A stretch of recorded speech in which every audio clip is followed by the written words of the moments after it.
सीताम्बरं नैष्टिकवर्णिवेशम् पीताम्बरं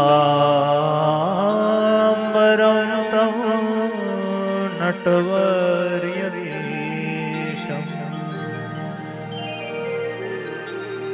नवाम्बुदेशामलसुन्दरा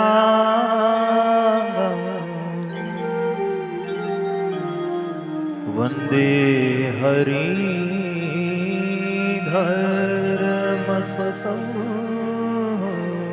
च कृष्णम्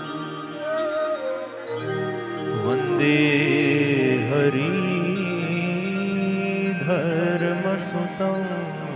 च कृष्णम्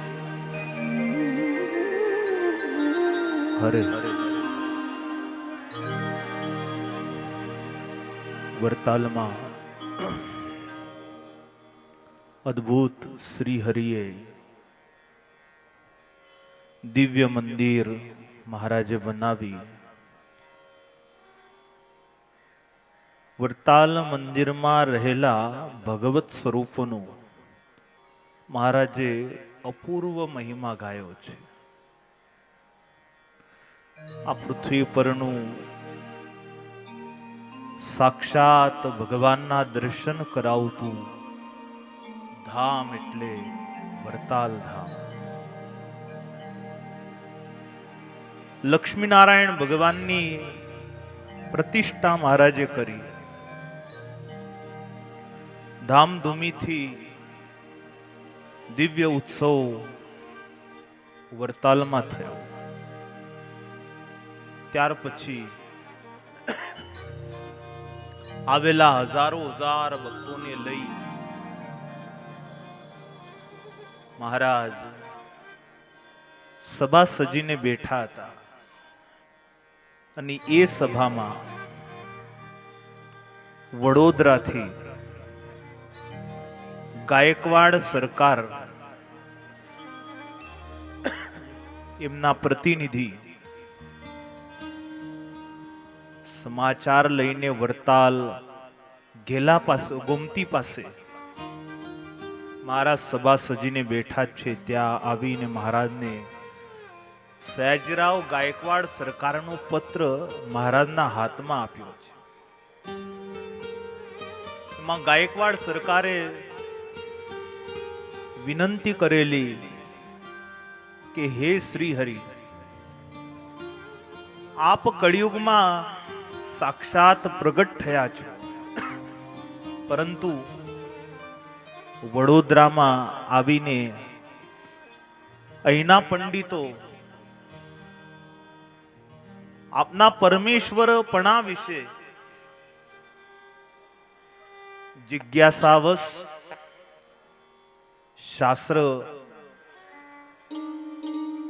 શાસ્ત્રાર્થ કરવા ઈચ્છે છે. માટે આપ કોઈ એવા સંતને મોકલો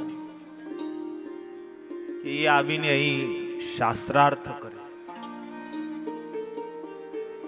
હજી તો દૂતે સમાચાર કયા, સભામાં સ્વામી મુક્તાનંદજી બેઠા હતા. સ્વામી તરત ઉભા થઈ ગયા. સ્વામી ઉભા થઈને મહારાજને કહે છે કે હે શ્રી હરિ, હે મહારાજ, જો આપની ઈચ્છા હોય તો હું જઉં. સંપ્રદાયમાં અન્યત્ર જે રીતે સ્વામીને કહીને જે વાત થાય છે કે સ્વામી ભોળા હતા, નમ્રુ હતા, સાધુતાની મૂર્તિ હતા, નિત્યાનંદ સ્વામી જેવા વિદ્વાન હતા. અરે સ્વામી નિત્યાનંદ સ્વામીથી કમ નહોતા. વિદ્વત્તામાં નિત્યાનંદ સ્વામી જેવા જ હતા સ્વામી. અને એ વિદ્વાન હતા એટલે જ તો એને બ્રહ્મસૂત્ર ઉપર ભાષ્ય લખ્યું. એ કઈ ઓછી વિદ્વત્તાનું આળાનું કામ છે બ્રહ્મસૂત્ર ઉપર ભાષ્ય લખવું. આપણા સંપ્રદાયમાંથી આ સંપ્રદાય વૈદિક છે એનું પુરવાર કરવા માટે સદગુરુ ગોપાળાનંદ સ્વામી એમને ગીતા ઉપર ભાષ્ય લખ્યું, ઉપનિષદો ઉપર ભાષ્ય લખ્યું. સ્વામી મુક્તાનંદજીએ બ્રહ્મસૂત્ર ઉપર ભાષ્ય લખ્યું છે. આધ્યાત્મિક જગતમાં આ પ્રસ્થાનત્રય ઉપર જે સંપ્રદાયમાંથી ભાષ્ય લખાય એ સંપ્રદાય વૈદિક સિદ્ધ થાય એવી સાંપ્રત સમયના આચાર્યોની જ્યારે માન્યતા છે, ત્યારે સ્વામી મુક્તાનંદજી તરત ઉભા થઈ ગયા અને મહારાજે પણ એમને અનુમતિ આપી દીધી કે હા સ્વામી, આપ સીધા.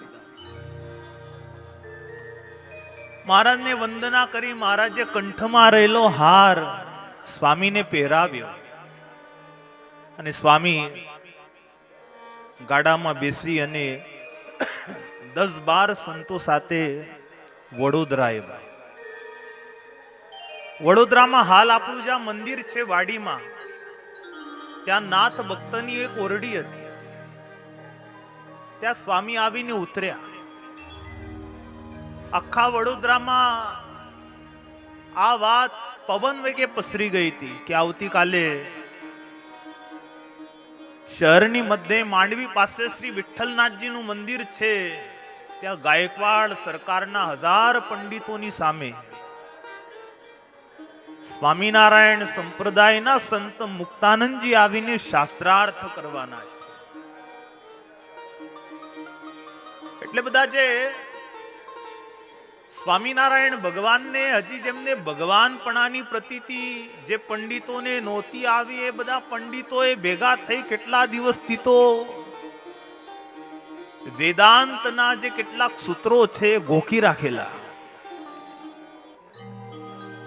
જે આવશે એને આપણે આ સૂત્રોથી, આ શ્લોકોથી આપણે એનું મુખ ચૂપ કરાવી દઈશું.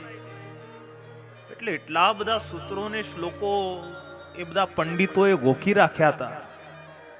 1000 પંડિત કોને કહેવાય? એક ગાયકવાડ કેવા હશે? પોતાના રાજ્યમાં અધર્મ ન પ્રવર્તે એટલે ગાયકવાડ સરકાર 1000 પંડિતો રાખતા. ખોટી રીત મારા રાજ્યમાં ન પ્રવર્તે, શાસ્ત્ર સંમત રીત પ્રવર્તે. સ્વામિનારાયણ ભગવાન વખતે જે બીજા ગાયકવાડ છે, સ્વામિનારાયણ ભગવાનની કૃપાથી જ વડોદરાની ગાદી ઉપર આવ્યા. પહેલા જે ગાયકવાડ હતા એમને પુત્ર ન હતા, એટલે એમના પાછળ દત્ત વિધાન કરવા માટે તેઓ પોતાના ગામ તરફ જઈ રહ્યા હતા. માલેગામથી થોડુંક આગળ એમનું ગામ છે. કોઈ સારો છોકરો જઈને એનું દત્ત વિધાન કરીને એને ગાદીએ બેસાડવાની તૈયારીમાં હતા, પરંતુ એ ઘોડાગાડી રથ જ્યારે જઈ રહ્યો હતો બપોરનો સમય, અને આમલીના વૃક્ષ નીચે બકરીઓને ચારતો એક છોકરો એ છાયામાં આમ મસ્ત અદામાં સૂતો હતો. રથ જઈ રહ્યો હતો ઘોડાગાડી, ભાવ પુરાણિક જેવા વિદ્વાનો સાથે હતા, અને એના માથે સર્પે આમ ફેણ ધરીને સર્પ ઉભો હતો એ છોકરાના માથે. પેલી જે ઘોડાગાડી જઈ રહી હતી એમાંથી ભાવ પુરાણિક જેવા વિદ્વાનોએ રથ થોભાવે કે શું ઉભા રહો, તમારે જે દત્ત વિધાન કરવા માટે કોઈ છોકરાની શોધમાં આપણે નીકળ્યા છે, આના કરતા ઉત્તમ છોકરો નહીં મળે. આ ભલે બકરીઓને ચારી રહ્યો છે, પણ જેના માથે સર્પ ફેણ ધરીને આમ આમ આમ આમ આમ આમ હલે એ યશસ્વી રાજા બને છે. રાજાના એનામાં ગુણ હોય છે. 2-5 પંડિતોને વિચાર વિમર્શ કરી અને એને પછી એના પિતા બધાને વાત કરીને એ બધાને પણ વડોદરા લઈ આવ્યા અને એનું રાજ્યાભિષેક કર્યો ને એ થયા બીજા ગાયકવાડ સરકાર, સયાજીરાવ ગાયકવાડ. ભગવાનની કૃપાથી રાજ્ય પામ્યા. શું પ્રારબ્ધ હતું અને એ પ્રારબ્ધ ક્યાં લઈ ગયું? શૂન્યમાંથી જે સફળતાની ટોચે પહોંચ્યા હોય એને એ પરિશ્રમ એનું શું મૂલ્ય છે એની ખબર હોય. કોઈના આશીર્વાદથી કોઈ સફળ થયો હોય એ આશીર્વાદની મહત્તા એને ખબર હોય. ગાયકવાડ સરકાર બહુ ધર્મનિષ્ઠ હતા, ભગવાનના ભક્ત હતા. એટલે 1000 પંડિતોને પોતાના દરબારમાં રાખતા, મારી પ્રજા અધર્મના માર્ગે ન જાય. આ બાજુ જેમ રાત થવા આવી, રહી રહીને મુક્તાનંદ સ્વામીને ચિંતા થવા લાગી. કાલે શાસ્ત્રાર્થ છે, શું થશે શું થશે? સત્સંગીઓ આવીને કહેતા જાય છે કે 1000 તો પંડિતો બેસે છે અને એમને તો બહુ તૈયારી કરી છે. સ્વામીને એક પછી એક આવીને બધા કહે છે. જેમ જેમ સ્વામી સાંભળે છે, આમ તો સ્વામી તો ભગવાનના કૃપા પાત્ર હતા, પરંતુ હવે આ બધા આવીને કહે એટલે સ્વામીને રહી રહીને ચિંતા સતાયા કરે. રાત્રે ઊંઘ આવી નહીં, સ્વામીને નિંદ્રા આવી નહીં. મહારાજનું સ્મરણ કરી કરીને આખી રાત પસાર થઈ. બીજે દિવસે સવારે સત્સંગીઓ બધા આવ્યા અને જ્યાં હાલ આપણું વાડીમાં મંદિર છે ત્યાંથી વાસ્તે ગાસ્તે શ્રીજી મહારાજનું સ્મરણ કરતા કરતા સત્સંગીઓ સાથે જ્યારે સ્વામી નીકળ્યા છે. સ્વામીને થાય સંપ્રદાયનો પ્રશ્ન છે, સ્વામિનારાયણ ભગવાન એમના માટેનો આ પ્રશ્ન છે. વડોદરા મહાનગર છે, સંસ્કૃતિ નગરી છે. વિદ્વાનોની સામે મહારાજ સાહેબૂત થાય તો ભગવાનનો જયકારા નગરીમાં થાય. એટલે મહારાજને ફરી યાદ કર્યા. સ્વામીની કલમ ઉપડી ગઈ. પ્રાર્થના કરતા કરતા વડોદરામાં ગલીએથી સ્વામી નીકળ્યા અને પ્રાર્થના કરતા ગયા. વાલા રમ ઝમ કરતા કાન મારે ઘેર હાહો રે. વાલા રમ ઝમ કરતા કાન મારે ઘરે આવો ને. વાલા રમ ઝમ કરતા કાન મારે ઘેર હાહો રે. વાલા રમ ઝમ કરતા કાન મારે ઘરે આવો ને. હે મારા પૂરા કરવા કોટ હસીને બોલાવો રે.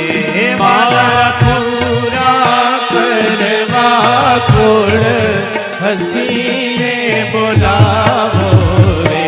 મારે તમ સંગ લાગી પ્રીત જામ સુહાગી રે. મારે તમ સંગ લાગી પ્રીત શ્યામ સુહાગી રે. મેં તો તમ સંગ રમવા લજ્જા ત્યાગી રે. મેં તો તમ સંગ રમવા લજ્જા ત્યાગી રે. વાલા બડા પર મહેર કરજો મુરારી રે.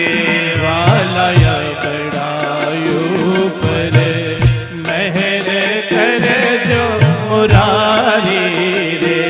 હું તો જન્મો જન્મની ના દાસી તમારી રે. હું તો જન્મો જન્મની નાથ દાસી તમારી રે. હે મારા પ્રાણ તણા થાર પ્રીતમ પ્યારા રે.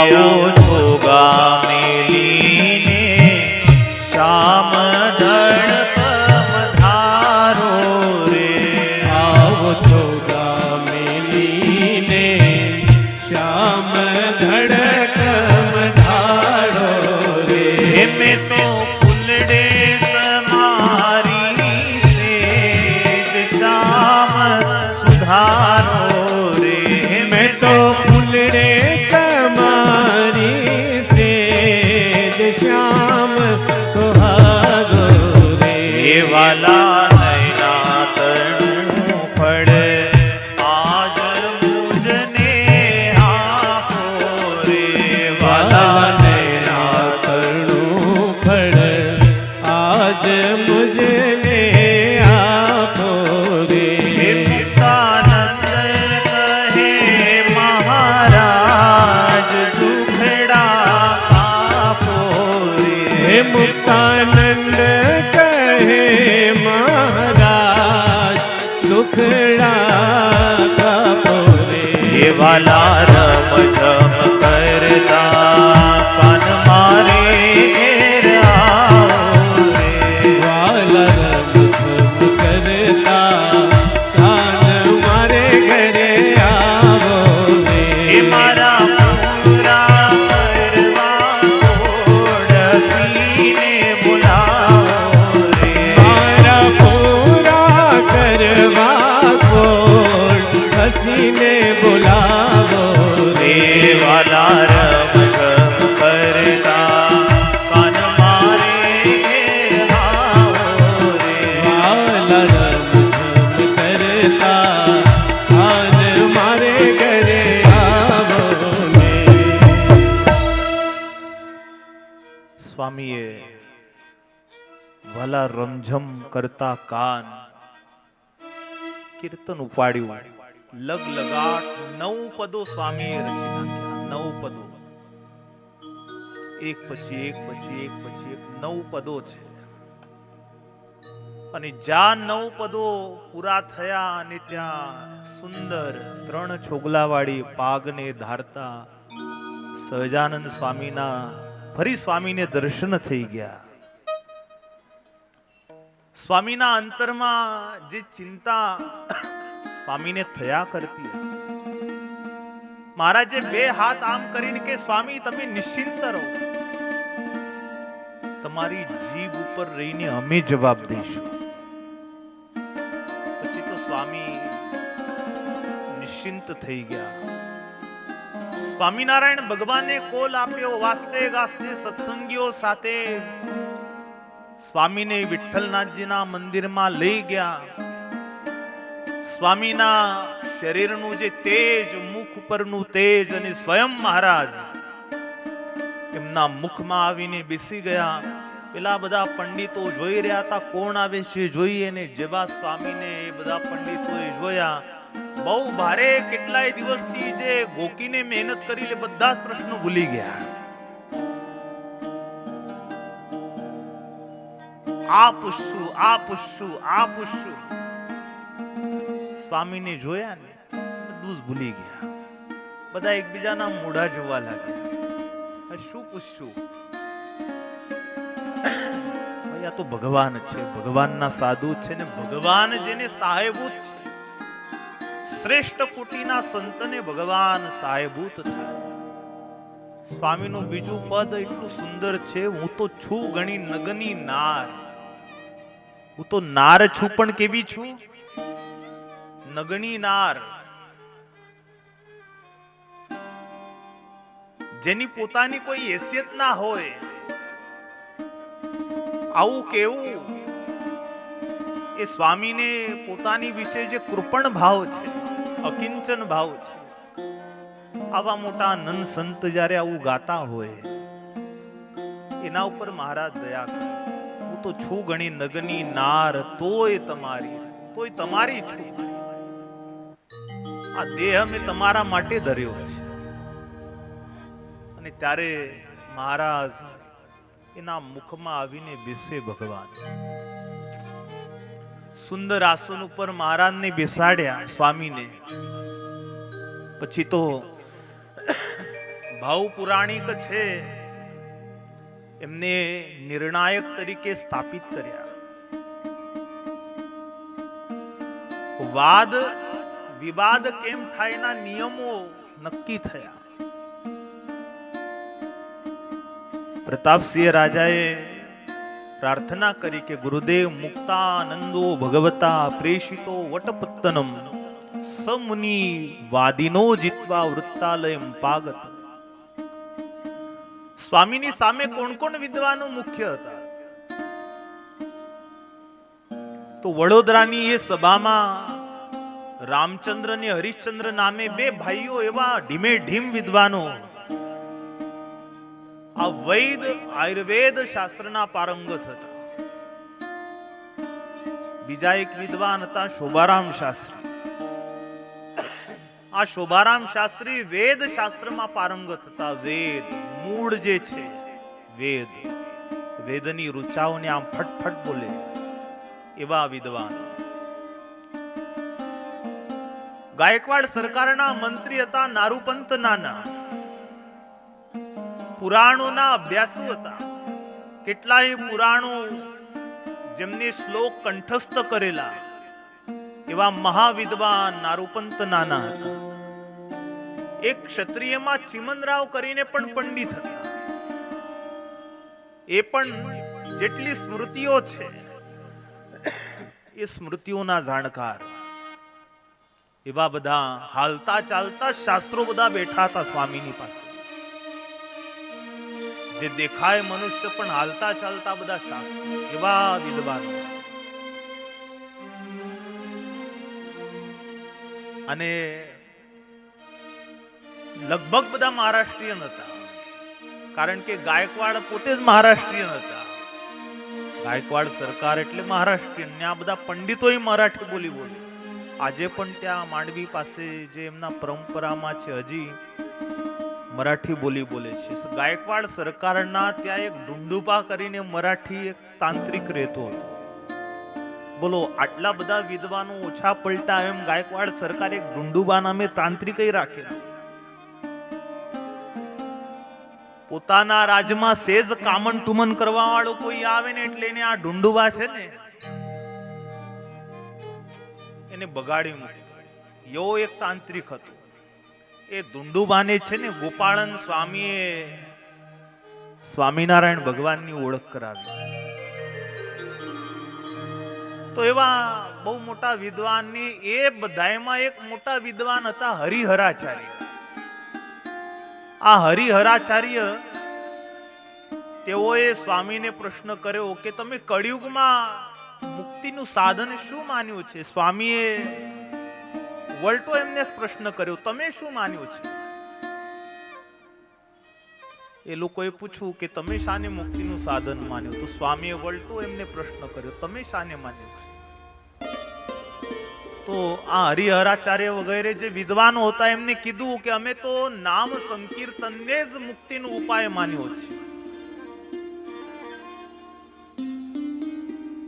સ્વામી કહે છે એક તો એવો પ્રસંગ બતાવો કે નામ જપથી કોઈનો મોક્ષ થયો હોય. તરત જ ચિમનરાવ બોલ્યો, કેમ તમને અજામિલનું આખ્યાન ખબર નથી? સ્વામીએ વલટો જવાબ દીધું, તમને શાસ્ત્રનું અધ્યયન બરાબર તમને થયું છે એવું લાગતું નથી. કે છે ભાગવતજીમાં આ વાત લખી છે. સ્વામી કહે છે ભાગવતજીનું અધ્યયન તમે બરાબર કર્યું નથી. ભાગવતજીમાં અજામિલ મુક્તિ કહી છે, પણ અજામિલ મુક્તિ યમદૂતોથી કહી છે. જન્મ મરણના ચક્રથી નામ જપથી મુક્તિ નથી કહી. અજામિલનો જે ઉદ્ધાર થયો છે એ તો ભાગવતજીમાં એ લખ્યું છે કે યોગાભ્યાસ દ્વારા અજામિલનો ઉદ્ધાર થયો. પંડિતો બધા એકબીજાના મોઢા જોવા લાગ્યા. આપણે તો નામ સંકીર્તનને મોક્ષ માનતા હતા. અજામિલે તો યમદૂતોથી મુક્તિ થઈ, પછી શેષ જીવન એને ગંગા કિનારે ભગવાનનો આશ્રય લઈ યોગાભ્યાસ દ્વારા એને એ જ દેહને અંતે એને મુક્તિને પ્રાપ્ત કરી. આ વાત તો લખી છે. એટલે તરત જ ભાવ પુરાણિક બે હાથ ઊંચા કરીને બોલ્યા, ઉત્તર. તમને ખબર પડી ને? ઝાલા, ઉત્તર ઝાલા. એટલે ઉત્તર થઈ ગયો એમ.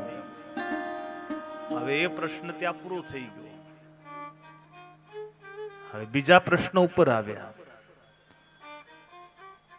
ભગવાન તો ત્રિયોગી છે, તો કળિયુગમાં ભગવાનના અવતાર થાય? પંડિતોએ પ્રશ્ન કર્યો.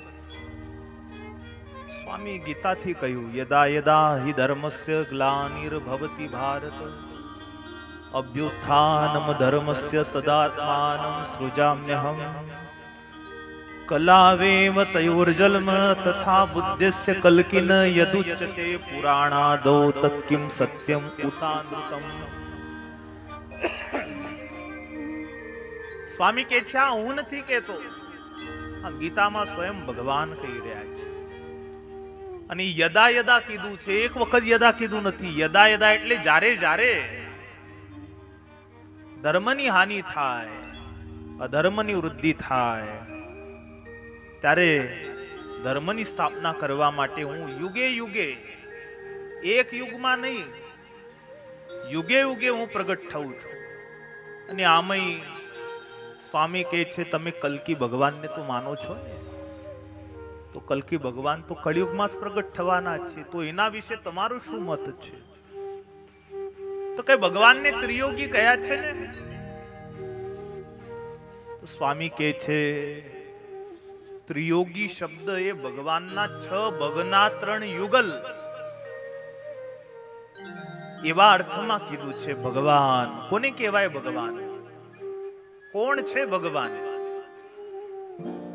પદ્મ પુરાણમાં ભગવાન વેદવ્યાસજી લખે છે, ઉત્પત્તિમ પ્રલયમ ચૈવ ભૂતાનામ અગતિમ ગતિમ વેત્તિ વિદ્યામ અવિદ્યામ ચ સવાચો ભગવાન ઇતિ.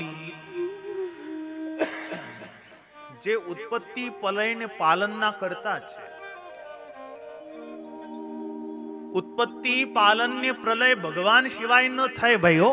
આ તો વચનામૃતમાં મહારાજ પણ કહે છે કે અક્ષરધામાધિપતિ શ્રી વાસુદેવ નારાયણ કોઈ અક્ષર ઉપર દૃષ્ટિ માંડે છે, દૃષ્ટિ માંડે છે એટલે એનું ઐશ્વર્ય દબાવી પોતાનું ઐશ્વર્ય એમાં મૂકી અને એ અક્ષર પુરુષ મહામાયા થકી અનેક પુરુષોની ઉત્પત્તિ કરે છે.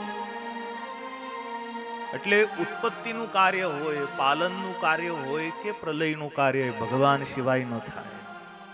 એટલે કહ્યું ઉત્પત્તિ પાલન પ્રલયના જે કરતા છે, ભૂતાનામ અગતિમ ગતિ. મારી તમારી જન્મો જન્મથી કલ્પ મનવંતર કલ્પ અનેક યુગ યુગાંતરમાં આપણે કેવા કેવા કર્મ કર્યા અને કેવા કેવા ફળની કેવી ગતિને આપણે પામ્યા, એને કોઈ જાણતું હોય તો એકમાત્ર ભગવાન છે. એવું લક્ષણ જેનામાં હોય, જે વિદ્યા અને અવિદ્યાને હંમેશા જાણે છે, એ ભગવાન કહેવાય. વળી બીજું લક્ષણ દેખાડ્યું, ઐશ્વર્યસ્ય સમગ્રસ્ય ધર્મસ્ય યશસ્ય શ્રિય જ્ઞાન વૈરાગ્યોશૈવમ ક્ષણ્ણામ ભગયતિ રણા. જેને વિશે સર્વદા સમગ્ર ઐશ્વર્ય ભગવાનની વિશે રહ્યું છે, જેનું યશ વેદોએ ગાયેલો છે, જે ધર્મના જ્ઞાતા છે, ધર્મજ્ઞ છે, ધર્મ સ્થાપન કરતા છે, જે સુંદર છે, સ્ત્રીના જે પતિ છે, જે અખંડ જ્ઞાનના ધરતલ છે ને જે વૈરાગી છે, આ 6 ભગ જેની વિશે નિત્ય રહેતા હોય ને ભગવાન કે. તો 6 ભગના 3 જોડલા કરો તો કેટલા થાય? 2 ની જોડી કરો તો 3 થાય. તો સ્વામી કે છે એવા અર્થમાં ભગવાનને ત્રિયુગી કયા છે. પેલા પંડિતો એકબીજાના મોઢા જોવે એ બધા નિરુત્તર થઈ ગયા. એટલે ભાવ પુરાણિકે વળી પાછા હાથ ઊંચા કર્યા, ઉત્તર. उत्तर झाला. પછી ચિમનરાવજીએ પ્રશ્ન કર્યો, ન ધૃત પર્વતોય ન તસ્યાસુરાપી તાદૃશોપીશ્વરો યસ્યાત સજ્ઞેયસ્ય કથમ વદ. ભગવાન આ લોકમાં અવતરે છે તો એમના તો લક્ષણ છે. તમે જેને ભગવાન માનો છો એમનામાં એ લક્ષણ છે. અમુક લક્ષણો છે ભગવાનમાં જે શાસ્ત્રોએ નક્કી કરેલા છે. જેમ કે પ્રમુખ લક્ષણ છે લક્ષ્મીપતિત્વમ. અગર એ શ્રીમન નારાયણ છે, અક્ષરધામાધિપતિ છે, તો એ લક્ષ્મીજીના પતિ હોવા જોઈએ. આ પહેલી કન્ડિશન છે. શું સ્વામિનારાયણ ભગવાન લક્ષ્મીજીના પતિ હતા? તમને પૂછું છું,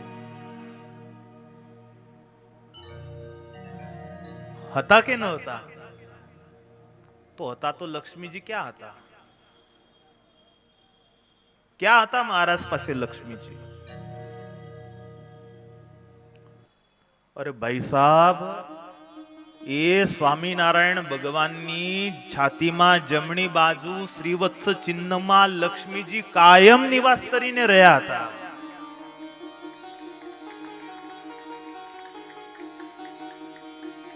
લક્ષ્મીપતિત્વમ. હા, એને આવવાની રીત જુદી છે. રાજા રૂપે આવે, સાધુ રૂપે આવે. સાધુ રૂપે આવે ત્યારે તો ત્યાગીના રૂપમાં હોય, પણ લક્ષ્મીજીથી ભગવાન ક્યારેય એકાકી રહી શકતા નથી. છાતીને વિશે તો શ્રીવત્સના ચિહ્નમાં, અને એ હોય તો જે ભગવાન કહેવાય, ના હોય તો એને ભગવાન કયા નથી. જમણી બાજુ શ્રીવત્સનું ચિહ્ન હતું અને ડાબી બાજુ શ્રીજી મહારાજની છાતીમાં કયું ચિહ્ન હતું? ભૃગુલાંછનત્વમ. ગાયના પગ જેવું ચિહ્ન મહારાજની છાતીમાં ડાબી બાજુ હતું. જે ભૃગુ ઋષિએ લાત મારી હતી ને ભગવાનને, અહીં છાતીમાં ડાબી બાજુ સ્વામિનારાયણ ભગવાનની છાતીમાં હતું ચિહ્ન. તો લક્ષ્મીપતિત્વમાં ભગવાનનું પહેલું લક્ષણ છે. બીજું લક્ષણ છે શેષ પર્યંત શાયિત્વમ. જે શેષ ઉપર શયન કરી શકવા સમર્થ હોય એ જ ભગવાન. શેષ ઉપર જે શયન કરી શકે. સ્વામિનારાયણ ભગવાને વડોદરાની અંદર શેષ સાઈ સ્વરૂપે દર્શન કરાવ્યા છે. ત્રીજું લક્ષણ છે કૌસ્તુભ મણિ ધારકત્વ. સમુદ્ર મંથન થયું અને એમાંથી જે મણિ નીકળ્યો કૌસ્તુભ મણિ, એને લેવા માટે બધાએ પડાપડી કરી. પણ એ મણિ એટલો બધો ભારે હતો કે એને લઈ જવાની તો છોડો, એને ઉપાડી શક્યા નહીં કોઈ. એટલો બધો એ ભારે મણિ. બધા બહુ મથ્યા, કોઈથી ઉપડ્યો નહીં. આપ મેળે એ મણિ છે ને ભગવાનની છાતી ઉપર જઈને સ્થિર થઈ. એ મણિની એ વિશેષતા છે કે એ ભગવાનની છાતી ઉપર ના તો કોઈ કવચમાં એને પરોવીને પહેરે ભગવાન પહેરે છે, ના તો એમાં દોરો નાખીને. એ ભગવાનની છાતી ઉપર આમને આમ આપ મેળે રે અધર રે છે. ભગવાન ખેસ ઓળે તો ઉપર આવી જાય, ન હોય તો પાછું છાતીએ રે. એ કૌસ્તુભ મણિ એટલે અનંત અનંત બ્રહ્માંડોનો ભાર. હવે ભગવાન સિવાય કોઈની મજાલ છે એને ઉપાડે. એટલે એક લક્ષણ કૌસ્તુભ મણિ ધારકત્વમ કીધું. ભગવાનનું એવી જ રીતે ચરણની વિશે ચિહ્ન હોય, 16 ચિહ્ન. ભગવાનના ચરણમાં 16 ચિહ્ન હતા. ભગવાન સ્વામિનારાયણ આજાન બાહુ હતા. સ્વામિનારાયણ ભગવાનની જીભ એમની કોણીએ અડતી હતી. સ્વામિનારાયણ ભગવાનના નેત્ર કમળની પાખડી જેવા હતા, એટલે પુંડરીકાક્ષ જે ભગવાનને કયા છે. ભગવાન શ્રી હરિના નેત્ર એવા હતા. ભગવાન અવતરે એટલે એમનું પેટ પીપળના પાન જેવું જ હોય. રામ અવતારમાં આવે, શ્યામ અવતારમાં આવે કે ઘનશ્યામ અવતારમાં આવે, એને એ પેટ પીપળના પાન જેવું જ હોય. સભા મંડપમાં ભગવાનના સ્ટેચ્યુ બનાયા છે, એવું જ પેટ હોય ભગવાન. ઉપસેલી છાતી હોય અને પેટ એવું જ હોય.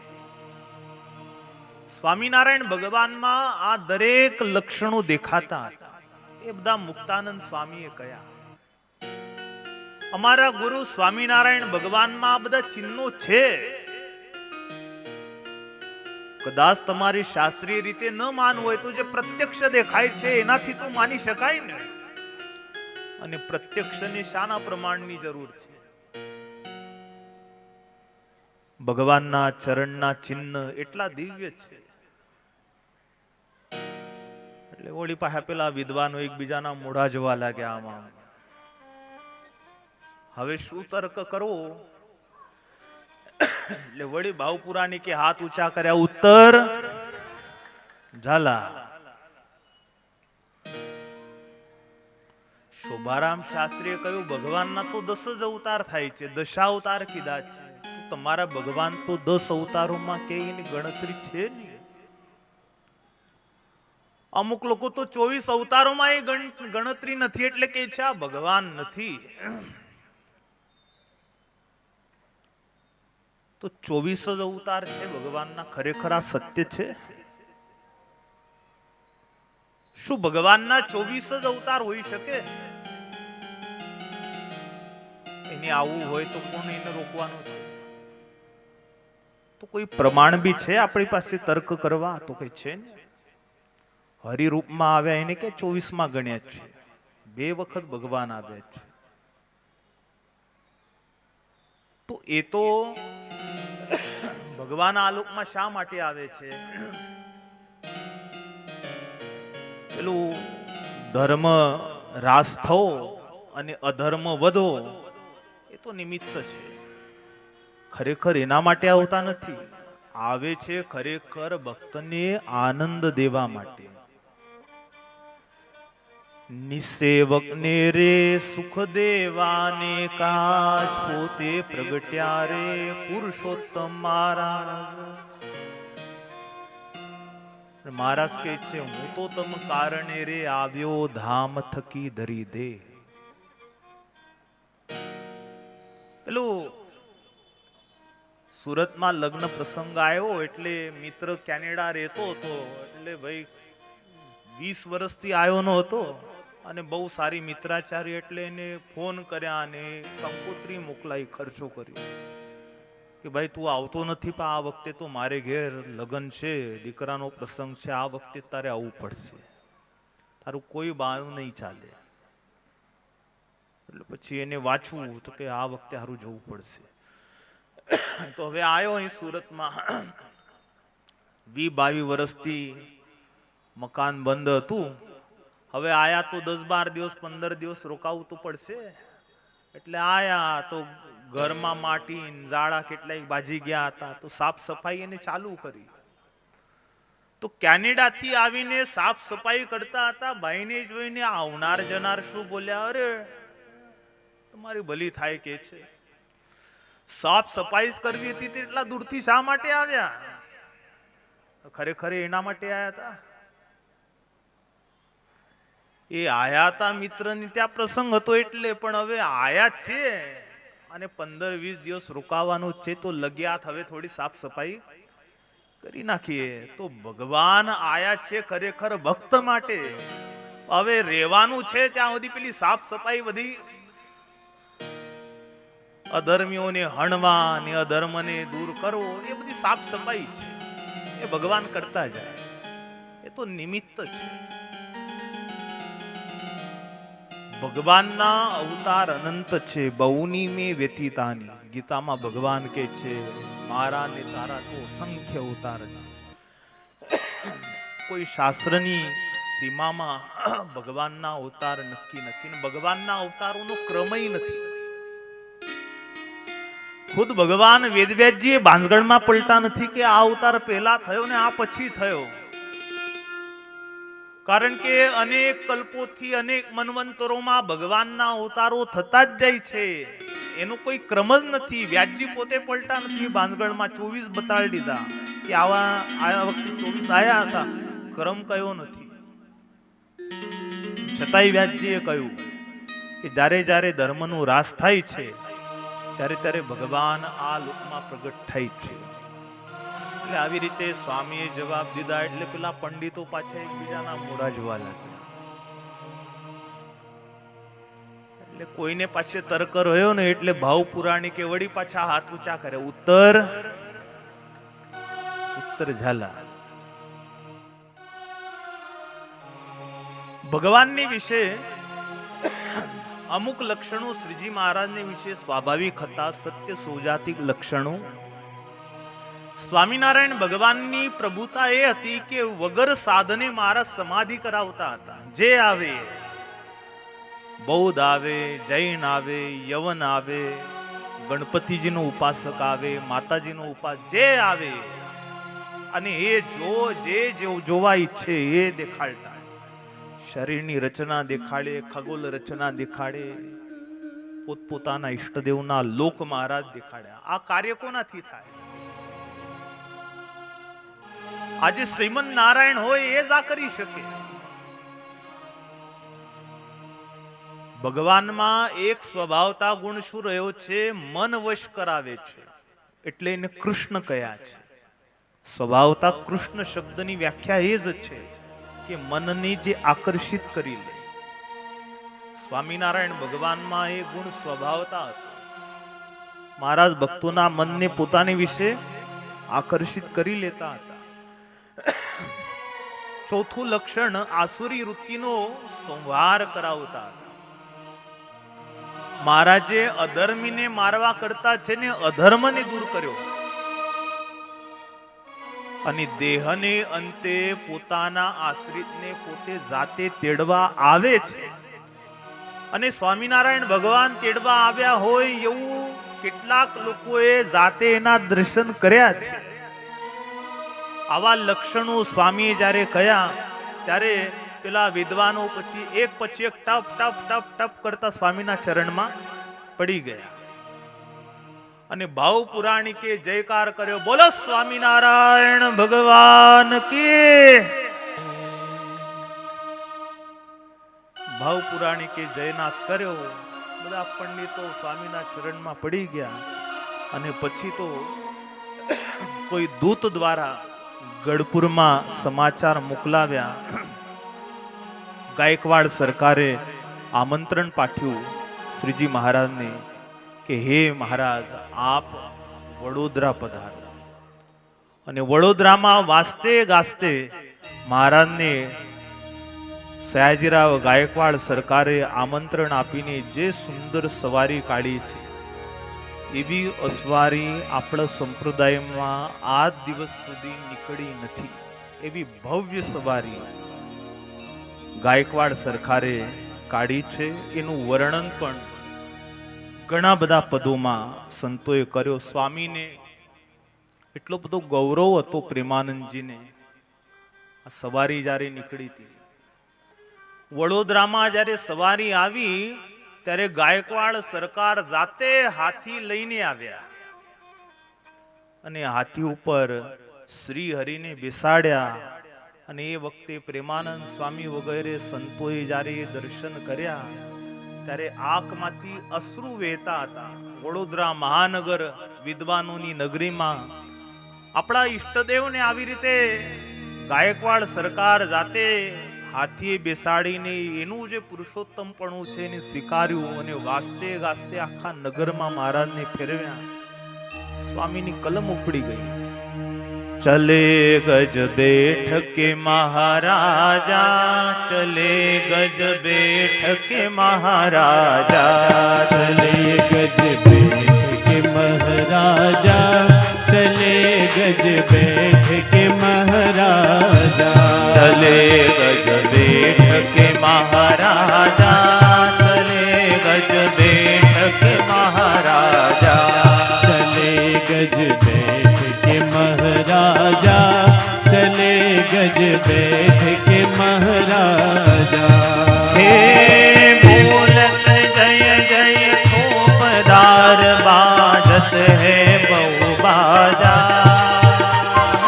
बोलत जय जय चौकीदार बाजत है बहु बाजा चले गज बेठ के महाराजा चले गज बैठ के महाराजा कमर सिर नाना साहेब ढोरे कमर सिर नाना साहेब ढोरे चमर सिर नाना साहेब ढोरे चमर सिर नाना साहेब ढोरे हे मन मन गज चलत संत की भीर चहु कोरे मंद मंद गज चलत संत की धीर चहु कोरे चले गज बेठ के महाराजा चले गज बैठ के महाराजा छवि अति अद्भुत विराजे छवि अति अद्भुत विराजे छवि अति अद्भुत विराजे छवि अति अद्भुत विराजे हो कंचन के बीच खड़क माड़ी कंचन की छाजे कंचन के बीच खड़क अंबारी कंचन की छाजे चले गज बेठ के महाराजा चले गज बैठ के महाराजा चलत है घोड़े गज आगे चलत है घोड़े गज आगे चलत है घोड़े गज आगे चलत है घोड़े गज आगे ओ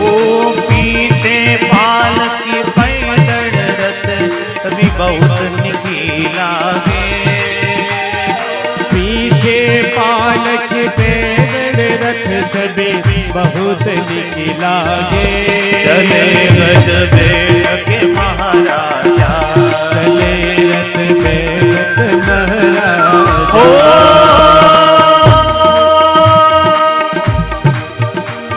रूप घन श्याम अति सोहे रूप घन श्याम अति सोहे रूप घन श्याम को अति को है रूप घन श्याम को अति को है ओ प्रेमानंद गए वीर की कोटिक मन मत मोहे प्रेमानंद कहे निरखी कोटिक मन मत मन मोहे चले गज बेठ के महाराजा चले गज बैठ महाराजा चले गज बेठ के महाराजा चले गज बेठ के महाराजा चले गज बैठ महाराजा चले गज बैठ महाराजा ओ बोलत जय जय रूपदार बाजत है बहु बाजा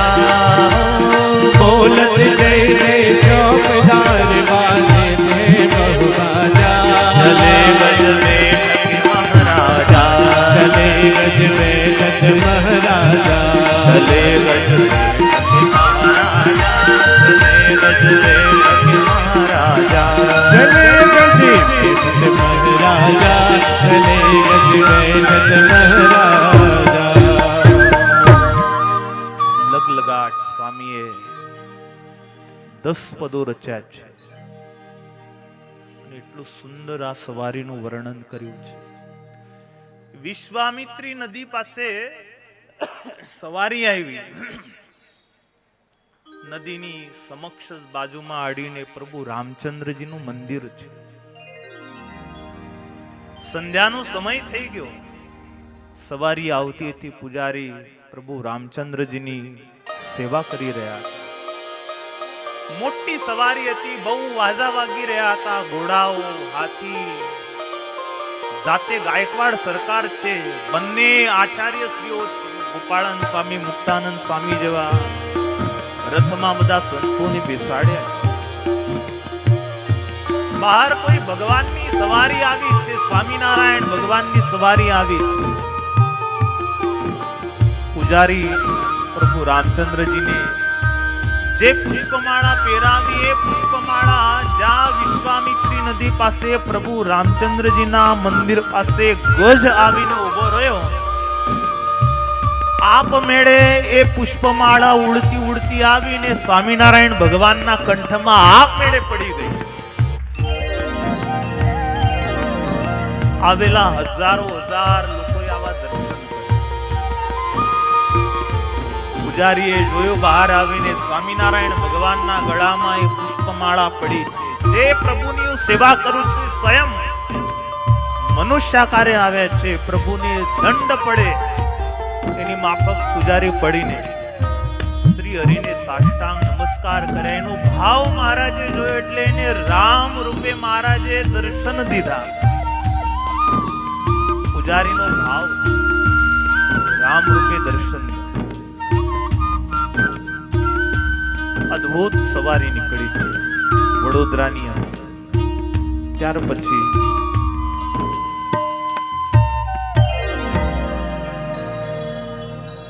મહારાજ ગઢપુર આવ્યા. ગઢપુરમાં જીણાભાઈએ પ્રાર્થના કરી કે મહારાજ, બધે મંદિરો થયા, એક સાથે પુંજાભાઈની જીણાભાઈએ આવીને પ્રાર્થના કરી કે અમારે ત્યાં પણ મંદિર કરાવો. એટલે જીણાભાઈના કહેવાથી બ્રહ્માનંદ સ્વામીને મહારાજજી જુનાગઢ મોકલ્યા અને પુંજાભાઈના કહેવાથી અદ્ભુતાનંદ સ્વામીને ધોલેરા મોકલ્યા. બંને સંતોએ જઈ મંદિરોના કામ શરૂ કર્યા. જોત જોતામાં મંદિરનું કાર્ય પૂરું થયું. મહારાજ પાછા વરતાલ આવ્યા. એને વર્ષે ભક્તિ માતાની શ્રાદ્ધ તિથિ મહારાજે ઉજવી છે. દશમને દિવસે ને 11 ધર્મદાદાની જન્મ તિથિ ઉજવી. વિક્રમ સંવત 82 સાલ છે. 81 સાલમાં દેવોની પ્રતિષ્ઠા કરી વડોદરામાં દિગ્વિજય થયો અને 82 સાલમાં મહારાજે કારતક સુદ એકાદશીને દિવસે પોતાની આ આચાર્ય પરંપરાની વિશે ધર્મવંશમાંથી આ સંપ્રદાયના 2 ભાગ કરી, 2 ગાદી કરી, ઉત્તર દેશ અને દક્ષિણ દેશ. આમ ભગવાનને ભજવાની દૃષ્ટિએ કોઈ ભેદ નથી, પણ વ્યવહાર સચવાય વ્યવસ્થા માટે થઈને મહારાજે 2 ગાદી કરી, પણ છે તો 2 એક જ. સ્વામિનારાયણ ભગવાનના 2 નેત્ર સમાન કઈ છે આ ગાદી. વરતાલ જમણું નેત્ર છે તો અમદાવાદ ડાબું નેત્ર છે. આદિ આચાર્ય રઘુવીરજી મહારાજ અને અમદાવાદ ગાદીની વિશે આદિ આચાર્ય અયોધ્યા પ્રસાદજી મહારાજ શ્રીને મહારાજે ગાદીએ બેસાડ્યા. એ જ દિવસે મહારાજે દેશ વિભાગના લેખ કર્યા. આચાર્ય પદનો મહિમા સ્વયં શ્રીમુખે કરીને મહારાજે ગાયો. ધર્મવંશી આચાર્ય મહારાજ પાસેથી જેને મંત્ર લીધો હોય એનું ક્યારેય અકલ્યાણ થતું નથી. એ જીવ ક્યારેય નારકી થતો નથી. એટલો ધર્મવંશી આચાર્ય મહારાજ શ્રીનો મહિમા છે. આજની તારીખમાં પણ, આજે પણ જેને મહારાજ શ્રીના મુખેથી મંત્ર લીધો એ ક્યારેય યમપુરીએ જતો નથી. આચાર્ય પરંપરા વંદનીય છે. જીવ જ્યાં સુધી કોઈ સંપ્રદાયનું, ભગવાનનું આશ્રિત થતો નથી ને ત્યાં સુધી આ જીવને મોક્ષના દ્વાર ઉઘાડા થતા નથી. મહારાજે બંને આચાર્ય શ્રીનો મહિમા કહીને સત્સંગને આજ્ઞા કરી કે તમારે સૌએ આચાર્ય મહારાજ કેમ વર્તવું. પુરુષોત્તમ પ્રકાશમાં વિસ્તારથી સ્વામીએ એમનો મહિમા લખ્યો છે. ત્યાર પછી મહારાજે ધોલેરામાં મંદિર બંધાવ્યું. 82ની સાલમાં જ મહારાજે શિક્ષાપત્રીનું લેખન કાર્ય પણ પૂરું કર્યું. અને વૈશાખ મહિનામાં 82ની સાલ છે અને 13ની દિવસે ધોલેરામાં શ્રી હરિએ મદન મોહનજી મહારાજની પ્રતિષ્ઠા કરી છે. બોલો મદન મોહનજી મહારાજની જય. નિષ્કુળાનંદ સ્વામીએ પદ રચ્યું, ભાગ્ય જાગ્યા રે આજ ભાલના. ભાલના ભાગ્ય જાગ્યા કે છે. આ ભાલ આમાં કઈ મળે નહીં. એમાં ભગવાન આવીને બેહી ગયા એટલે એના ભાગ્ય જાગી ગયા કે છે. સાક્ષાત ભગવાન આવીને ધોલેરા બેઠા. ધોલેરાની એ વખતની સ્થિતિ જોઈ એવું વરદાન મહારાજે ધોલેરાને આપ્યું. વરતાલમાં 100 વખત રસોઈ આપે ને ધોલેરામાં 1 વખત આપે, બેનું પુણ્ય ફળ સરખું થાય. હવે છે ને, હવે તો ધોલેરા સ્માર્ટ સિટી થઈ રહ્યું છે. દેશકાળ હવે બદલાતા જાય છે. ભગવાન બેઠા ને એટલે ધોલેરાની પસંદગી કરી મોદી સાહેબ. મદન મોહનજી મહારાજ ભગવાનનું ધામ છે. ત્યાર પછી મહારાજ પાછા ગઢપુર આવ્યા. આચાર્ય મહારાજના પૂછવાથી દીક્ષા વિધિ કયો? સામાન્ય દીક્ષા, વિશેષ દીક્ષા. સામાન્ય દીક્ષા એ વખતે મંત્ર બોલવામાં આવે છે, કાલ માયા પાપ કર્મ યમદૂત ભયાદહમ શ્રી કૃષ્ણ દેવમ શરણમ પ્રપન્નોસ્મી સપાતુ મામ. આ પાણી લઈ કંઠી પહેરાવવામાં આવે છે. વિશેષ જે દીક્ષા છે પરીક્ષા કરીને આપવી એવું કીધું મહારાજ. પછી તો મહારાજ શ્રીના પૂછવાથી વ્રત ઉત્સવ કેવી રીતે કરવા એનો વિધિ કયો? ગોપાળાનંદ સ્વામીના પૂછવાથી ધર્મામૃત કયું? નિત્યાનંદ સ્વામીના પૂછવાથી ઋતે જ્ઞાનાનંદ મુક્તિ એનો અર્થ મહારાજે સભાની અંદર ગાયો. અને અહીં જ સ્વામીએ ચતુર્થ પ્રકરણને વિરામ આપ્યો. પંચમ પ્રકરણનો પ્રારંભ શિયાળીના શિવરામ બ્રાહ્મણ આવ્યા છે. એમને ભગવાનને પ્રાર્થના કરી છે કે હે પ્રભુ, હું ધર્મનું વિસ્તારથી સ્વરૂપ જાણવા ઈચ્છું છું. મહારાજ કહે છે આ જગતમાં નિશ્રેયસ એટલે કલ્યાણને કરનાર જે ધર્મ છે એને સનાતન ધર્મ કહે છે. જે આર્ષ પુરુષોએ, પ્રમાણભૂત પુરુષોએ કયા છે એના વચન હું તમને કહું છું. ધર્મ કોને કહેવાય? તો કે વેદ પ્રણીતો ધર્મ. યધર્મ તદ વિપર્યય. અધર્મ કોણ? તો એ વેદથી વિપરીત રીતથી વર્તવું એ જ અધર્મ છે. વેદની રીત પ્રમાણે વર્તવું એ ધર્મ છે. જેમ જેમ યુગ બદલાતા ગયા એમ એમ ઋષિ મુનિઓ થતા ગયા. સતયુગમાં મનુસ્મૃતિ એનો મુખ્ય ધર્મ હતો. ત્રેતાયુગમાં ગૌતમ ઋષિએ લખેલી સ્મૃતિ મુખ્ય ગણાતી હતી. દ્વાપર યુગમાં શંખ લિખિત સ્મૃતિ મુખ્ય ગણાતી હતી. કળિયુગમાં પારાશર સ્મૃતિને મુખ્ય કહી છે. મોક્ષ ધર્મ, ભાગવત ગીતા, શિક્ષાપત્રી આ બધા જે ધર્મ છે મોક્ષને કરનારા છે. ધર્મના 6 પ્રકાર દેખાડ્યા. વર્ણ, પછી આશ્રમ, પછી વર્ણાશ્રમ, પછી ગુણ ધર્મ, નિમિત્ત અને સાધારણ. સાધારણ ધર્મ છે એ 17 લક્ષણ વાળો છે. અહિંસા, બ્રહ્મચર્ય, ત્યાગ, ચોરી ન કરવી, ક્ષમા, સંતોષ, ભક્તિ, તપ, શૌચ, દયા, તિતિક્ષા, સત્ય, કુસંગનો ત્યાગ કરવો, બ્રહ્મવિદ પુરુષોની સેવા કરવી, પાપથી પરહરવું, શું યુક્ત છે શું અયુક્ત છે એનો વિવેક રાખવો અને જન્મ મૃત્યુની સમીક્ષા નિત્ય કરતા રહેવું. આ 17 અંગ વાળો સાધારણ ધર્મ છે. પછી વર્ણ ધર્મ છે. બ્રાહ્મણના ધર્મ જુદા, ક્ષત્રિયના જુદા, વૈશ્યોના જુદા અને ક્ષુદ્રના જુદા. આજીવિકા કઈ, બ્રાહ્મણોએ શું કરવું, કેવી રીતે કમાવું, ત્યાર પછી વૈશ્યો, શુદ્રો અને ક્ષત્રિયોને કહ્યું. 16 સંસ્કાર કયા? ભાગ્યસ કોક હશે કે જેને એના નામ યાદ હશે. હિન્દુ ધર્મનો પહેલો પાયો 16 સંસ્કાર છે. 16 સંસ્કારના નામ કહું છું, યાદ રાખજો.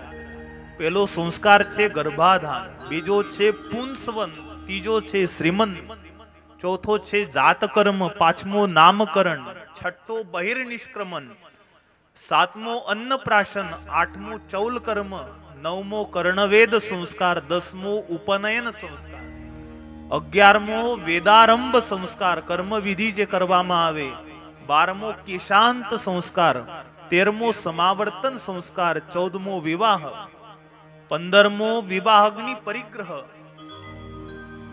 અને 16મો છે અગ્નિહોત્ર એટલે અંતિમ સંસ્કાર. કોને કેટલા સંસ્કાર છે? ત્રિવર્ણ વાળાને 16 સંસ્કાર કીધા. ત્રિવર્ણમાં તમે આવો છો? આપણે તપાસવું આપણે શામાં આવીએ. બ્રાહ્મણ છે, ક્ષત્રિય છે કે વૈશ્ય છે? પટેલો ક્ષત્રિય છે. જેટલા બી પટેલો છે એ બધા વર્ણે કરીને ક્ષત્રિય છે, પરંતુ કર્મે કરીને વૈશ્ય જેવા જ છે, પણ મૂળ વર્ણ તો ક્ષત્રિય છે બધા પટેલો. ભગવાન રામચંદ્રજીના પુત્ર લવ એના વંશજો છે બધા, લેવા. આવો ઇતિહાસ છે પટેલો. કુણબી થયા, કૃષિનું કાર્ય કરતા થાય એટલે કુણબી કહેવાયા, કણબી કહેવાય, એવી રીતે બધું. તો આપણો વર્ણ કયો છે? ત્રિવર્ણ વાળાને 16 સંસ્કાર કીધા, સ્ત્રીઓને 10 સંસ્કાર કીધા છે. સચ્છુદ્ર જે હોય એને 10 સંસ્કાર કીધા છે. હવે ત્રિવર્ણ વાળાને જો 16 સંસ્કાર થયા હોય તો વૈદિક મંત્રોનો એમને અધિકાર છે. જે જનઈ થયા હોય તો સ્ત્રીઓને વેદ મંત્ર વિવાહમાં છે અને સચ્છુદ્રોને ના પાડી છે. પછી આશ્રમ ધર્મ કીધો, યજ્ઞોપવિત કીધા, બ્રહ્મચારીના ધર્મ કઈ. મહારાજ કહે છે ગુરુ શિષ્ય, શિષ્યના હિત માટે ગુરુ એને તાડન કરી શકે એમાં દોષ નથી. મદ્ય માંસ ભક્ષણ જેને કર્યા હોય એને ફરીથી યજ્ઞોપવિત ધારણ કરવા. યજ્ઞોપવિત ધારણ કરીને જેને મદ્ય માંસ લીધું હોય એને યજ્ઞોપવિત ફરીથી ધારણ કરી લેવા. જન્મ મૃત્યુના સૂતકમાં આની ક્રિયા ન છોડવી. સ્નાનાદિક જે ક્રિયા છે આ ખાલી ભગવાન સંબંધી ક્રિયા છોડવી, પણ જે અંતરથી માનસિક જે ક્રિયા છે, સ્નાનાદિક ક્રિયા છે એનો ત્યાગ ન કરવો. સ્નાન વિધિ 6 પ્રકારના કર્મ, સ્નાન, સંધ્યા, જપ, હોમ, સ્વાધ્યાય, પિતૃ તર્પણ ને દેવાર છે. એનો ઉપદેશ કર્યો. મૂર્તિ પૂજાનો વિવેક કયો. 8 પ્રકારની મૂર્તિમાં જ ભગવાનનો આવિર્ભાવ થાય એવું મહારાજ પોતે કહે છે. શૈલી દારૂમયી લોહી લેપ્યા લેખ્યા ચ સૈકતી મનોમયી મણિમયી પ્રતિમાષ્ટ વિધા સ્મૃતા. મહારાજ કહે છે સ્ટોનની મૂર્તિ હોય એટલે આરસપાનની મૂર્તિ હોય, દારૂમય એટલે લાકડાની હોય, લૈહી ચિત્રામણની હોય, લેપ્ય મૂર્તિ, પછી રેતીની મૂર્તિ, મણીની મૂર્તિ, મનોમયી મૂર્તિ, પંચધાતુની મૂર્તિ. આ 8 મૂર્તિ પૂજામાં ભગવાનના આવિર્ભાવ માટે શ્રેષ્ઠ કહી. મૂર્તિ પૂજાનો અધિકાર કોને છે? તો એમાં જે ચિત્રામણની મૂર્તિ હોય એ મૂર્તિનો અધિકાર દરેકને છે. માતાઓને એક વેત ઊંચી મૂર્તિ, એનાથી મોટી મૂર્તિ પૂજવાનો અધિકાર ના પાડી છે મહારાજ. એક વેતથી મોટું સ્વરૂપ પૂજાય નહીં, એટલે પૂજવું હોય તો નાનું સ્વરૂપ જ હોય. શાલિગ્રામ પૂજા એ વૈષ્ણવી દીક્ષા વાળા એ જ રાખવા. આવું મહારાજ કહે છે. જેની વૈષ્ણવી દીક્ષા ન થઈ હોય એની શાલિગ્રામ ના પાડી છે મહારાજે. શાલિગ્રામ શિલા પૂજા વિહિતા બ્રાહ્મણસ્ય વૈ ત્રયાણામ ક્ષત્રિયાદીનામ વૈષ્ણવેત્વે તુ સોચિતા. ગૃહસ્થોને પેલા ભાગવત દીક્ષા અપાતી હતી. ગૃહસ્થમાં રહીને ત્યાગી જેવું જીવન જીવતા હતા એને પણ ના પાડી છે. શાલગ્રામ તો એમને નહીં, ખાલી બ્રાહ્મણ ને ત્યાગી સંતો બસ આ બેને શાલિગ્રામની પૂજા કરવાનો અધિકાર છે. શાલિગ્રામ એ નિત્ય ભગવાન છે. મહારાજ કહે છે શાલગ્રામ સમા પૂજા વિષમેશ્વેક એવ છે. જો એ ખંડિત થાય, એ પડે, એક હોય, બે થાય તો બે શાલિગ્રામ, બે ના ફૂટે ને ચાર થાય તો ચાર શાલિગ્રામ. એમાં ભગવાન એમાંથી શાલિગ્રામ શિલાને છોડીને અંતર ધ્યાન થતા નથી. શાલિગ્રામ માંથી ક્યારેય ભગવાન અંતર ધ્યાન થતા જ નથી. એ નિત્ય ભગવાન છે. જેમ સોનું છે નિત્ય છે, નિત્ય ધન છે, એમ શાલિગ્રામ છે એ નિત્ય ભગવાન છે. 500 ની નોટ તો આજે છે, આવતીકાલે ધડાકો કરે મોદી સાહેબ, બંધ તો બંધ. સોનાની કિંમત તો એને જ રે. સોનું તો નિત્ય ધન છે. એમ ભગવાન મૂર્તિ રૂપમાં શાલિગ્રામ રૂપે નિત્ય છે. કેટલી મૂર્તિ ઘરે રાખવી? તો કે ગૃહે લિંગદ્વયમ નાર્ચમ શાલગ્રામ દ્વયમ તથા. ઘરમાં બે શિવલિંગ ન રાખવા, બે શાલિગ્રામ રાખી શકાય. બેકીની સંખ્યામાં શાલિગ્રામ રાખી શકાય. એવી રીતે એનો આખો મહારાજે ઉપદેશ કર્યો. મુક્તિમાં આવિર્ભાવ કેમ થાય એની વાત કરી. પછી પુષ્પ ચડાવવું, વાસી પુષ્પ ન વાપરવા, ભગવાનને શુદ્ધ પુષ્પ વાપરવા. મંગળવારે, રવિવારે, શુક્રવારે, પૂનમ, અમાસ, દ્વાદશી, જન્મ મરણનું સૂતક હોય, રાત્રિની વેળા હોય, સંધ્યાને સમયે તુલસી તોડવા જોઈએ નહીં. મંગળવારે, રવિવારે, શુક્રવારે હોત તુલસી તોડવા નહીં. અમાસ, દ્વાદશી, પૂનમ, સૂતક વખતે સંધ્યાની રાત્રિએ પણ ના પાડી મહારાજે તોડવાની. પછી શિવલિંગને ધરાવેલું જે નૈવેદ્ય છે સ્વયંભૂ જ્યોતિર્લિંગ, સ્વયંભૂ હોય, જ્યોતિર્લિંગ હોય, ધાતુથી સુવર્ણથી નિર્મિત હોય. આટલા શિવલિંગને ચડાવેલું જે નૈવેદ્ય છે ગ્રહણ કરવામાં દોષ નથી, પરંતુ એ સિવાયનું જો જ્યોતિર્લિંગ, જો શિવલિંગ હોય તો એ પ્રસાદ મહારાજ કહે છે સર્વ સામાન્ય ગ્રહણ કરવો નહીં. અગર ગ્રહણ કરવો જ હોય તો એને શાલગ્રામનો સ્પર્શ કરીને ગ્રહણ કરો. શાલગ્રામ ભગવાન એટલા પવિત્ર છે કે એમના સ્પર્શથી શિવલિંગને ધરાવેલું જે નિર્માલ્ય છે એ પણ પવિત્ર થઈ જાય છે. એ લેવામાં દોષ લાગતો નથી. લગ્નના પ્રકાર કીધા. બ્રાહ્મણો માટે બ્રાહ્મ વિવાહ, દૈવ વિવાહ, આર્ષ વિવાહ અને પ્રાજાપત્ય વિવાહ, 4 પ્રકારના વિવાહ બ્રાહ્મણો માટે કીધા. ક્ષત્રિયો અને વૈશ્યો માટે 3 પ્રકારના કીધા. એમાં આસુર વિવાહ, ગાંધર્વ વિવાહ અને રાક્ષસ પદ્ધતિથી વિવાહ 3 વર્ણવાળા માટે, 2 વર્ણવાળા માટે કીધા. ક્ષત્રિય અને વૈશ્ય. અને શુદ્રો માટે પિશાચ વિવાહ કીધો છે. મહારાજે એવું કીધું છે ખેતી ક્યારે કરવી? જે ખેડૂત હોય એને સારો પાક લેવો હોય તો કેવી રીતે ખેતી કરવી? લ્યો, એ આ સત્સંગી જીવનમાં વાત છે. જે કૃષિક હોય, કૃષિકાર હોય, ખેતીની શરૂઆત કરતા હોય એવા લોકોએ સૌ પ્રથમ ભગવતી સીતાજીનું પૂજન કરવું. સીતાજીની મૂર્તિ કરીને એનું પૂજન કરવું, એને ધૂપ, દીપ, નૈવેદ્ય અર્પણ કરવું અને બાજુમાં પરાશર ઋષિની મનથી ભાવના કરી એમનું પૂજન કરી અને એમને ઘરે જે કંઈ હોય આપણે કઠોળ એનું કંઈક મિષ્ટાન બનાવી એમને ધરાવવું અને એમનું પૂજન કરીને પછી ખેતીની શરૂઆત કરવી. હવે તો એમાં એટલું ગણિત છે. તરબૂચનું એટલે તરબૂચ, ડાંગર, પેલો શું કહેવાય, ટેટી વગેરે ફળ વાવવા હોય, પપૈયા છે, ટેટી છે, દૂધી છે, એની વાવણી કઈ રીતે કરવી? તો કે સૂર્યોદય થાય એ પહેલા ખેતરે જતા રહેવું.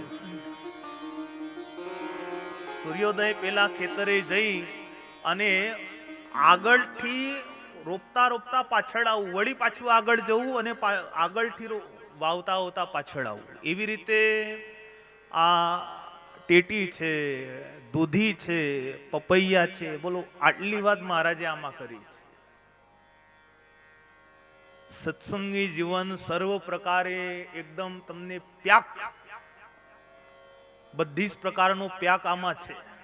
આ લોકમાં કેમ સુખી થવું, ખેડૂતોની માટેની વાત છે, વેપાર કરવા વાળાને વેપાર કેવો કરવો એની વાત આમાં છે.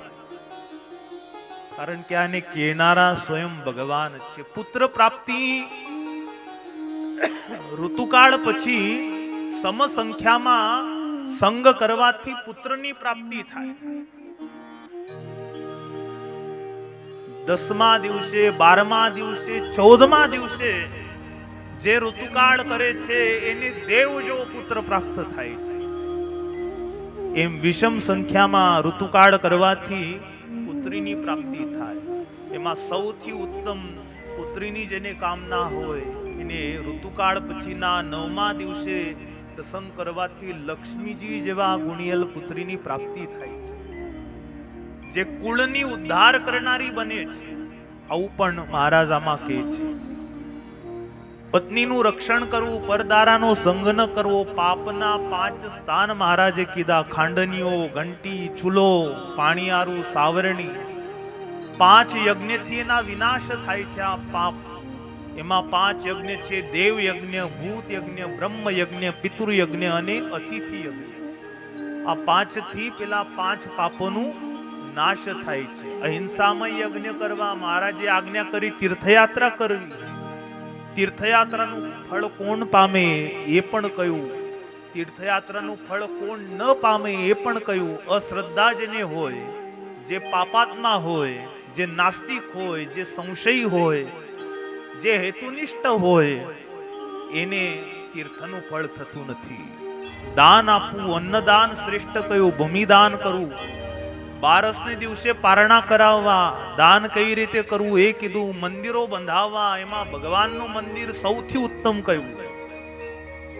શ્રીમન નારાયણનું મંદિર થતું હોય એમાં દાન દેવાથી 7 પેઢી સુધીના પૂર્વજો તત્કાળ જ મુક્ત થઈ જાય છે. જેને રાજા જેવું સુખ પામવું હોય, પ્રતિષ્ઠયા સાર્વભૌમમ સદ્મના ભુવનત્રયમ, ભગવાન શ્રીમન નારાયણના મંદિર થતા હોય એમાં દાન કરવાથી સાર્વભૌમ સુખને પ્રાપ્ત થાય છે. મહાપૂજા કરાવી, અતિથિને જમાડવા, પંક્તિ ભેદ ન કરવો, કન્યા વિક્રી ન કરવો, કન્યાદાનમાં વિવેક રાખો, આજીવિકાનો વિવેક રાખવો, ઋણ ન કરવું મહારાજ કહે છે. પશુપાલન કરવું, ખેતી કેમ કરવી એનું ગણિત આવ્યું. માતા પિતા ગુરુની સેવા કેમ કરવી, પાત્રને દાન દેવું, પવિત્ર રહેવું એની વિધિ કઈ. બહાર ને અંદર 2 પ્રકારની પવિત્રતા રાખવી. અને કહેતા કહેતા છેલ્લે ગઢપુરમાં મહારાજે દાદાના કહેવાથી સુંદર મંદિર મહારાજે આરંભ. અદ્ભુત મંદિર મહારાજે દાદાની વિનંતીથી જાતે મહારાજ ખાસ પૂજનથી લઈને મંદિરની એક એક ઈંટ મહારાજની દેખરેખ નીચે રખાઈ.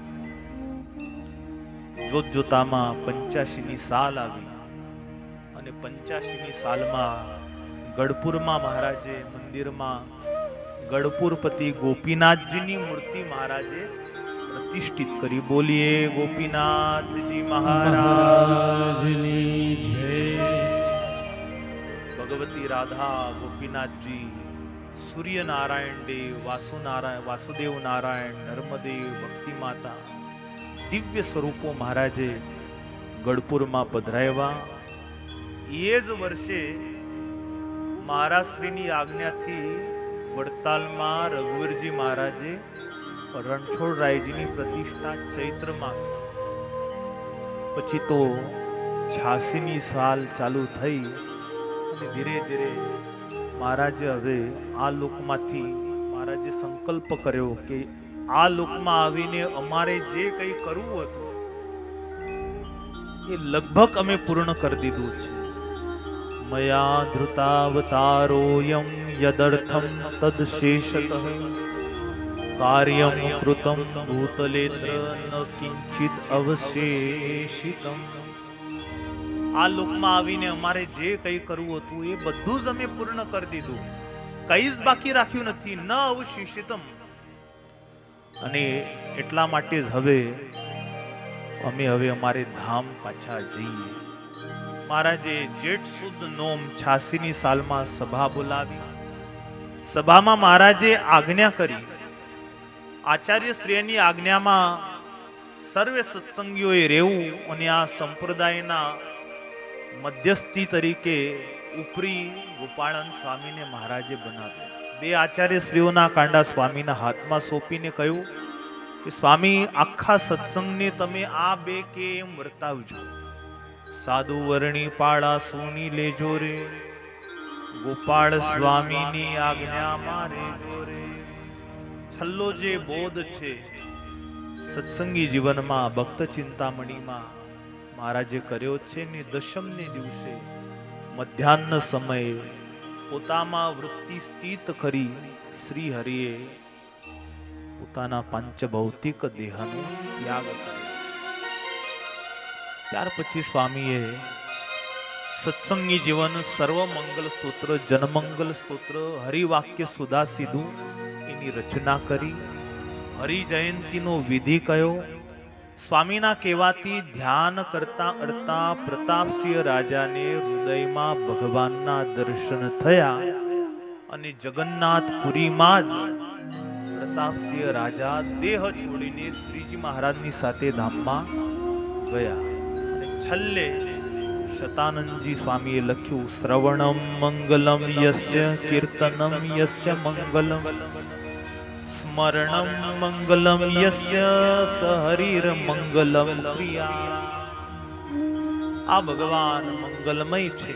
જે ભગવાનના કીર્તન મંગલમય છે, જે ભગવાનનું સ્મરણ મંગલમય છે, એ જ આ ભગવાન શ્રી હરિ છે.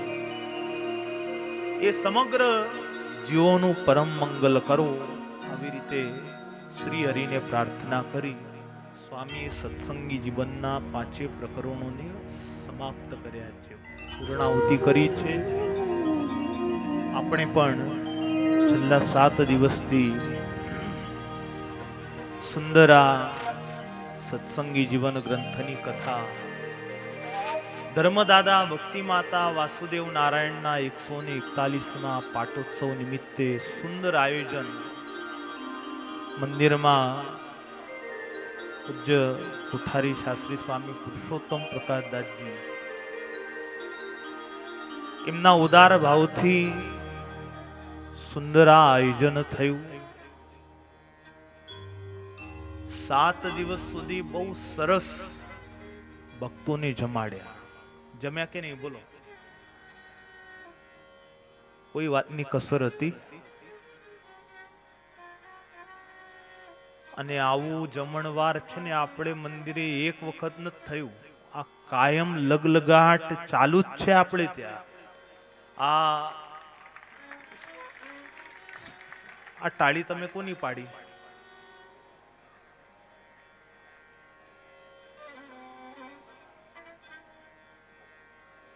પાડી દીધી. અરે હું તમને એમ કહેતો તો કે આયોજનો થાય આવા જમણવારોમાં આ ઉદારતા ન હોય ને તો આવો સ્વાદ કે આવા આયોજનો ન થાય ભાઈ. તો આ ઉદારતા કોની છે? નાના મોટા આયોજનો, રવિ સભા હોય એમાં તે સરસ પકવાનનો આવી ઉદારતા. પૂજ્ય કોઠારી સ્વામી એક વખત જોરદાર તાળીઓનો ગડગડાટ કરીએ. પૂજ્ય વિનય સ્વામી,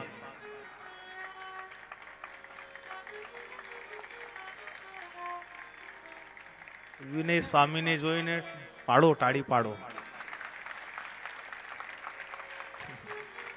દોલધામ સ્વામી કરતા હોય, નાનું મોટું આયોજન હોય ને એટલે એને જ દોડવાનું હોય. અને ખરેખર બહુ સારા સાધુ છે વિનય સ્વામી. બીજા એક ચૈતન્ય સ્વામી છે, એ ત્યાં ભંડારમાં તમારે જમાડવાની બધી વ્યવસ્થા. અમારા ભંડારી સ્વામી તો આયા જ નહીં હજી, એ તો ત્યાં બધી વ્યવસ્થામાં લાગ્યા. ચરે એવા એના જેવા તો સાધુ તમને મળશે ને, એટલા ભોળા સાધુ છે, બહુ ભોળા છે સ્વામી, મનમાં પાપ નહીં. અને આ ઉત્સવ એટલા માટે પણ મને પોતાને બહુ આનંદ આવ્યો ને કે ગુરુ છે ને જલગાંવથી અહીં આયા ને 7 દિવસ ગુરુ અહીં આવીને હાજર રહ્યા અને કથા સાંભળી. ગુરુની નિશ્રામાં હોઈએ ને એટલે આપણને આમ આનંદ આવે, કોઈ વાતની ચિંતા રહે નહીં. અને ગુરુ પાછા એવા છે, જો ગુરુના વખાણ છે ને એના મુખ ઉપર કરવા જોઈએ, મા બાપના વખાણ એના મુખ ઉપર જ કરવા જોઈએ, એવું શાસ્ત્રો કહે છે. એ ભલે શિષ્યો કે માતા પિતા ભલે પુત્રના વખાણ મુખ ઉપર ન કરે, પણ ગુરુના અને માતા પિતાના વખાણ તો એમના મુખ ઉપર જ કરવા જોઈએ, એવું શાસ્ત્રો કહે છે. એકવાર ફરી ગુરુના ચરણે વંદના કરીએ છીએ. સ્વામી વાયોલિન વાદક સ્વામી વડતાલના છે, બહુ સારા સંત છે, અને 7 દિવસ સુરથી એને રાજી કર્યા છે. એક વખત એની તાળીઓથી આપણે વધાવીએ. 7 દિવસથી આ ભૂદેવો બેઠા છે, અહીંથી કથા થઈ, સરસ જમણવારનો યજ્ઞ થયો, અને આ લોકોએ છે ને તમે બધા સુખી થાવ ને એટલા માટે મહામંત્રનું પુરસ્ચરણ કર્યું. એટલે એક વખત એમના માટે તાળીઓનો ગડગડાટ કરી, અને હવે પૂર્ણાહુતિ થાય ત્યારે જેને પૂજન કરવું એ કરજો, ભૂદેવોનું પૂજન. આ ઉત્સવમાં યજમાન કથાના એવા મળ્યા, પહેલા દિવસે પણ કીધું, એને એટલું બધું ભગવાનનું ગૌરવ છે કે કીધું શું નામ લખશું, તો કે લખો નારાયણ મુનિ દેવ. સેવક નહીં, નારાયણ મુનિ દેવ લખો કે છે. તો એવા ભક્ત મળવા એ બહુ મોટી ભગવાનની કૃપા હોય ને, ત્યારે આ બધી કડી મલટી જાય ને. એવા ભક્તની કથા મહારાજને સાંભળવી હશે એટલે એવા યજમાન સામેથી મોકલી દીધા. એ ભગવાનને ચરણે હું પ્રાર્થના કરું છું. એને તો નાશ પાડી હતી કે મારું નામ લેશોય નહીં, મને બોલાવશોય નહીં, પણ ઠાકોરજીના ચરણે પ્રાર્થના છે કે આ કથાના માધ્યમથી જે કઈ સત્કાર્ય પુણ્ય થયું છે, ભગવાન તમને હજારો ઘરો કરીને તમને પાછું આપે, એવી ઠાકોરજીના ચરણે પ્રાર્થના છે. બીજું મેદપુરના, આ મંદિરમાં તો શું છે, કોઈ કાર્ય કરવું હોય ને તો અમારે મેદપુર વાળા હોય ને તો જ થાય, નહીં તો ન થાય. તમે ગમે તેટલી એડી ચોટીને જોર લગાડો ને, ફિયાસ્કો થાય નહીં. તો આ નારાયણ મુનિ દેવની આબરૂ લાજ કોઈ રાખતા હોય ને તો આ મેદપુરના હરિભક્તો છે. યજમાન અમે કરીએ, આયોજન કરીએ, પણ ડોલધામ કરનારા ભાઈ એ જ મળે. અને એ લોકોમાં એટલો ગુણ તો છે. જયપુર ગયા ને તો જયપુરમાં દેવનું જ્યાં મંદિર છે ને એને વળગીને રહ્યા. મુંબઈમાં બધા શ્રીમંત છે, સદ્ધર છે, તો ત્યાં ગોલોક વિહારી મહારાજને વળગીને રહ્યા છે. અહીં બી આજે અમે છે ને બીજા જશે ને તો આ નારાયણ મુનિ દેવને જ વળગીને રહેશે. એ મોટો ગુણ એમનામાં છે. એટલે આવો સમાજ તૈયાર થાય, ખરેખર એના માટે પ્રાર્થના કરવાનું મન થાય કે એ ભક્તો બધા સુખી થાય. અને એમાં એમના દાંપત્ય જીવનના 25 વર્ષ આ વર્ષે પૂરા થતા હતા. અમે સહજ વાત કરી હતી કે આવું આપણે કરીએ તો સારું, અને બધા ભેગા થઈ ગયા. પાછા એમાં કેટલાક 25 વર્ષ પાર કરી ગયા હતા એ ભળ્યા.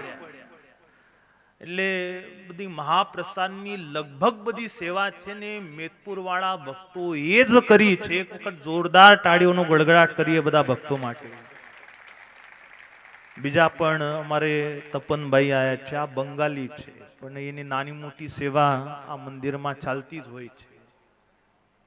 તો એવા બધા ભક્તો બધા જન્મોત્સવ ઉત્સવ કર્યા. એ બધા જ ભક્તો ઉપર નારાયણ મુનિ દેવ ખૂબ રાજી રહે અને હજારો ગણું કરીને આપે. ને તમારા બધા ઉપર પણ 7 દિવસ અહીં તો આયોજન કરીએ, પણ તમે ના આવો તો આ આયોજનનો કઈ આનંદ આવે. એટલે તમારા માટે પણ વ્યાસપીઠ ઉપરથી ભગવાનને પ્રાર્થના કરું છું કે તમારા પણ મનોરથ આ ભગવાન પૂર્ણ કરે એવું આ ભગવાનનું વાંગ્મય સ્વરૂપ એને ચરણે પ્રાર્થના કરી ભગવાનના જયનાથ સાથે કથાની પૂર્ણાહુતિ કરું. 7 દિવસથી ભગવાનના ચરિત્રો મારી મતિ પ્રમાણે મેં વર્ણવ્યા. તમને જે કઈ સારું લાગ્યું હશે, ગુરુ એના ભોગતા જ છે. ભગવાન ને ગુરુ એમની પાસે રહીને જ હું ભણ્યો છું.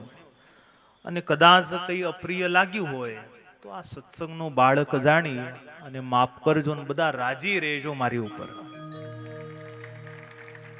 આવા સત્કાર્યો થતા રે, ભગવાનમાં મન લાગેલું રે એવી ભગવાનની પ્રાર્થના કરજો. અને તમારા બધાય માટે પણ ઠાકુરજીના ચરણે પ્રાર્થના કરું છું. ભગવાન સૌનું મંગળ વિસ્તારે એ જ મંગલ કામના સાથે આવો ભગવાનના જયનાથ સાથે કથાને વિરામ. બોલો સ્વામિનારાયણ ભગવાન કી જય. નારાયણ મુનિદેવની શ્રી રાધા વિહારી લાલ કી જય. શ્રી ધર્મ ભક્તિ વાસુદેવ કી જય.